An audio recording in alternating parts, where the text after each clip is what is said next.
passed on one level, the founder is having a hard time passing down to 4 other levels of culture, values, and vision and mission. Like no matter what he does, and that's where I come in. How can we do that better? How can we pass it on so it goes down 600 employees? That is not an easy task. That's the hardest part of what this founder does, not the part where he makes money. He's like, I don't know how to pass on this mission to the next generation. Or to down the leadership levels, not even the next generation. So this mission carries forward, and I love this founder and the mission and the company because there's a mission behind it. There's a value system. He's actually contributing to the world, but it's very hard to do that. And it's the same thing across generations too. And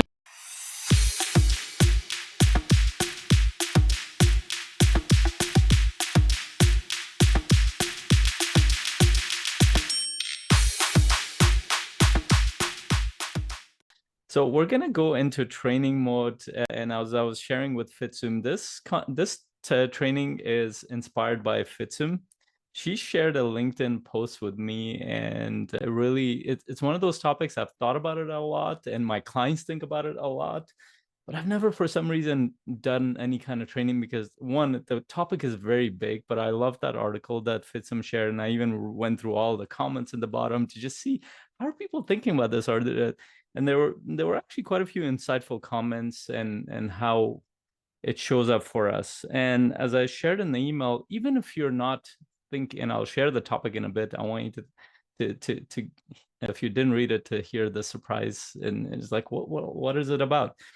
Even if it doesn't directly impact you, I guarantee you there's somebody around you, a leader, a visionary, a client, colleague who's thinking about this and implementing this as well. So at the least, you will understand the motivation and intention behind those around you who you're working with, or you're actually moving this forward and you're working through this. And it's one of those topics I've thought about it a lot, and I have a feeling I think about it a little bit differently than most people. So we'll find out as we work through it. And really, the question I have for you guys is the idea for those who have gone to a point where they have a little bit more resources than they're actually using. They tend to go towards investing. They tend to go towards, okay, let me think about the next generation. So this idea of generational wealth. My question is this based on fear or vision? And ultimately, I don't ask the question so directly from my clients a lot of times, because if somebody has this idea, I want to understand what the deeper intention behind it is. And I'll start this off with a story and why it's important for me. So, for example, for me, I grew up not in a wealthy family. And interestingly, if I go one generation behind, I was in a wealthy family. But the next generation, the wealth was not there. So within one generation, even though the hype around the family was there, but for example, my grandfather, he had a lot of influence. He had status. He had a lot of people around him on my mom's side. And throughout my childhood, I heard a lot about his influence. I had that he had a lot of land. He took care of a lot of people, and he had status and all kinds of things. But by the time I was born, some families were better off, some were not. And out of that one family came 100+ people who were the next generation and the generation after that, that kind of took on the legacy of it. And the more I grew up, the more I realized there was a lot of talk, but there was not much to show for it. And part of it was the finances didn't exist with everybody, and even the values were all over the place. Some people carried one kind of value, some other people carried different, so it wasn't coherent. Now, as a child, I could never make sense of it because I didn't have enough content. But my personal experience as I went through my family, and I came to a point where a lot of things were broken, to be honest. And I don't mean to share this to kind of disparage my family or where they came from. I love every person that was in there. I disconnected from the culture a long time ago, at least 10+ years ago. The reason for that is that the original values of the family were kind of gone. Everybody was kind of running their own thing. And I witnessed for 30+ years, a lot of conflict, a lot of disconnection, a lot of people attacking each other, a lot of the status building around very little things around service, creation, support, very few things. The more I witnessed that, and then I saw examples of people going to lives breaking down, marriages breaking down, people going towards self-destructive behavior. I went towards a self-destructive behavior for a long time in my early 20s. Now, I don't blame my family for that. That's not my frame. But I know that it's also a continuation of something that I couldn't make sense of, which means that there were certain values that was not clear for me, and I was not confident in who I was and what I belonged to, where I came from. Even though I was constantly told that you came from here, you had this culture and this family, but I never saw it in action, really. What I saw in action was a lot of corruption. And that led me to understanding that, you know what, growing up, I really didn't have the best role models. I had really good people around me, and some of them gave me pieces of that, but I didn't have a clear set of values to carry my life with. Now, mind you, some people might have a completely different perspective on this, but the objective reality is that a lot of the family that I came from, it's kind of broken here and there. People come together because they came from the same bloodline and those kind of things. And also, another thing I want to add is I come from a more collectivistic culture, more from the East. And now we're at a point where my parents, they worked really hard. They were at a point where they had to leave the country because of war and all kinds of challenges. They did their best to build a life for us, and they did a lot.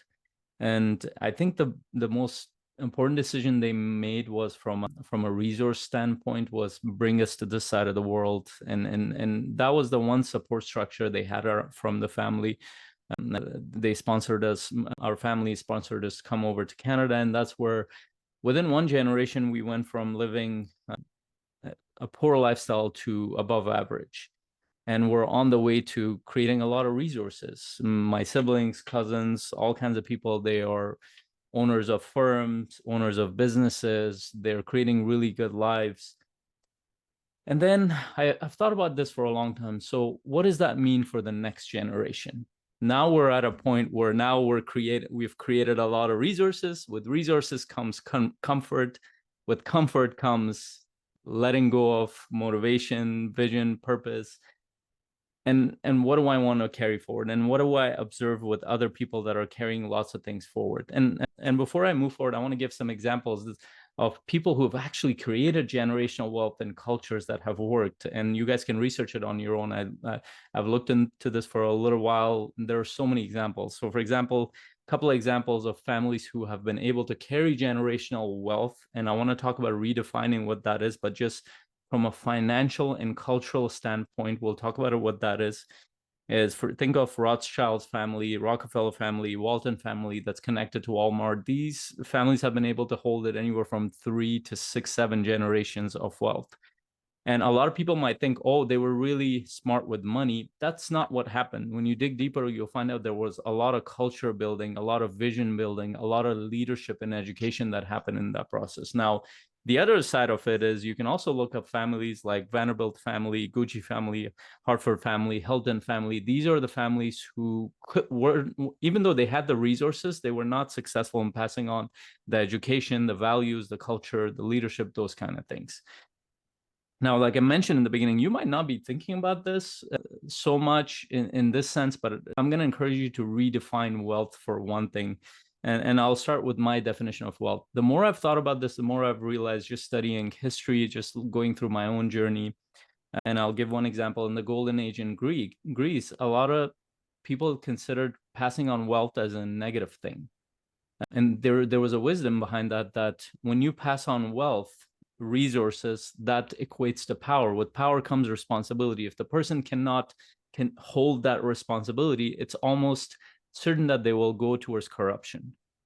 And person can equal families, multiple people in there. So the process of creating wealth, and this is a question that a lot of people who come from all over the world, when they create a little bit of resources, whether they become multimillionaires or billionaires, and a very small number of people will probably likely go towards becoming a billionaire, but at the least, let's say multimillionaires becoming more and more common, which means that they have more resources than they know what to do with. So often when somebody goes from not having a lot to having a lot, there's lack of clarity as to what to do with it. And there are two approaches to it. There's a fear-based approach, legacy approach, and there's a vision legacy approach. And that's what I want to talk a little bit about, and then we can have a short discussion.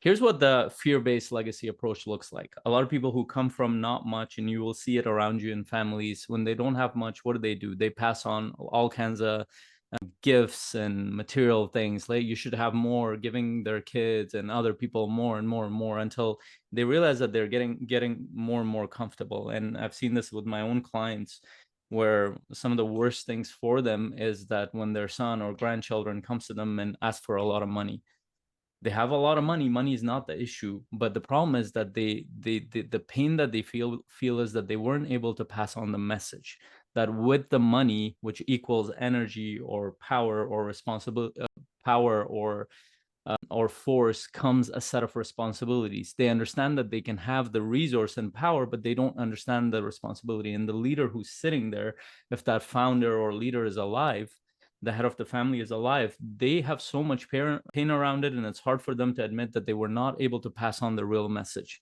And the real message was that no, this took a lot to build, and I did not build it so you just take it and use it all kinds of ways. I built it so this supports the future generations to improve on this. The money was not the thing. The thing was to let's build something that serves our family, our community, maybe even the world in some way. They were not able to communicate that culture. And usually if you approach it in that way, if families approach it in that way, they create the next generation, which likely will be in comfort. They will create a system where they'll project their pain onto them, and they will give them everything that they want. They create a bunch of comfort, and the children will have a lot with them. But what they will not have is a sense of purpose. They will lack the emotional intelligence to move it forward. They will lack the strategic thinking to do something about it. And you see that in families that were not able to do that. And some of the examples that I gave for Vanderbilt and some of the other ones, either there's dissension or disconnection between, there are lawsuits that happen. And some of these families, they just gave away the money to charity because they saw that it was going towards corruption. So then, whether you're thinking about it or you're working with a client or a colleague or a business partner, really understanding what is the motivation behind passing on resources, and have they really thought about the implications of it? And I'll talk about personally what that means for me, personally for my life, rather than for everybody. But let's talk about the other side of it, vision-based legacy. That side is, first of all, you need to redefine wealth. What that means is not just money, because finances is one form of resources. There's influence that comes in that picture. There's education, there's culture, there's community, there's organizational capacity, there's leadership, so many things that comes into it. And there's a culture that needs to be built. If that vision is there, it's a lot of work to build it. Finances is just the starting point. If the founder or the original team does not have the vision, they do not have the ability, the skill sets, the education to build that within the next generation, the generation after that, and pass it on, it will likely be a detriment to the next generation to move forward. And this is where my approach to this comes is, when I look at for example, my children, my nephews, nieces, my cousins, so many younger people that are going to be the next generation, what do I see? I see a few people, by the way, they're part of a system. If they are in the Western world, they have already been given generational wealth. If you study history a little bit, you will know that, and you study geography, you will understand that the founders of these countries, they actually built it on generational wealth, but they built a system and a legacy behind it. There's a value system. For example, as an American, when you come in, you have to understand the values of being an American. Now, there's a lot of dissension right now. This is why people are sending a lot of red flags. That could be the breakdown of an empire. So really what we're saying is that if you look at, for example, America, Canada, these regions they're wealthy countries. What does that mean? That the founders worked towards this. Now we're already starting to see there's a sense of entitlement in the next few generations. Well, how's that showing up? What is the effect of that? Now, within this wealthy container, we're building another container, which is our family. What is the effect of that? But then we have the rest of the world. When you understand geography, you see that you actually are in a generational wealth system, and whether you're in Europe or North America or these kind of places. But when you go to other places, for example, where I grew up, poverty was just normal. Nobody questioned it. It was just everybody was poor. That's why nobody felt poor, to be honest. But as soon as you come here, people started to compare to the next because there's a lot of opportunity, and opportunity has two sides to it. One side is that, oh my God, I can do a lot. The other side of it is, oh, this person is doing better than me. There's fear that comes into the picture. So the way I've thought about this for me personally is that I have redefined wealth for myself.